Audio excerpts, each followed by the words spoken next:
দর্শক আমরা সরাসরি যুক্ত হয়েছি পল্টন মোড় থেকে। দর্শক আপনারা দেখতে পাচ্ছেন যে ব্যাটারি চালিত যে অটোরিকশা শ্রমিক তারা কিন্তু আজকে রাজপথে নেমেছে। তারা তাদের যে দাবি দেওয়া সেটি পূরণের জন্য কিন্তু তারা 7 দিনের সময় বেঁধে দিয়েছে। 7 দিনের মধ্যে যদি তারা তাদের দাবি দেওয়া পূরণ না হয় তারা কিন্তু কঠোর আন্দোলন গড়ে তুলবে বলে ঘোষণা দিয়েছে। দর্শক আপনাদের অবগতির জন্য জানিয়ে রাখি যে গতকালকে কিন্তু মিরপুরে শ্রমিকদের সঙ্গে যে ধাওয়া পাল্টা ধাওয়ার মতো ঘটনা ঘটেছে, সেই সাথে কিন্তু আমরা দেখেছি যে সেখানে বেশ কিছু শ্রমিক সেখানে আহত হয়েছেন এবং সেই সাথে কিছু বাসও কিন্তু সেখানে ভাঙচুরের মতো ঘটনা ঘটেছে।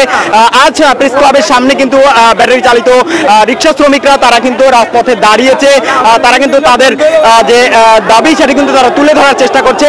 সংক্ষিপ্ত সমাবেশের পর কিন্তু তারা একটি মিছিল করেছে। মিছিলটি পল্টন মোড় পর্যন্ত এলে পুলিশ সেখানে বাধা দিয়েছে। বাধা শেষে কিন্তু তারা তাদের যে গন্তব্য সেখানে কিন্তু যাওয়ার চেষ্টা করছেন। দর্শক আপনাদের দেখানোর চেষ্টা করছি পল্টন মোড় থেকে এখানকার সর্বশেষ পরিস্থিতি। যদি একটু বলতেন আপনাদের দাবি কি? আমাদের দাবি লাইসেন্স। আমাদের লাইসেন্স দিলে আমাদের লাইসেন্স দিলে আমাদের কোনো আর দাবি নাই। আমরা যাতে চলতে পারি, আমরা গরিব মানুষ, অনেক টাকাতে রিক্সা কিনছি, আমরা এই দাবি চাই।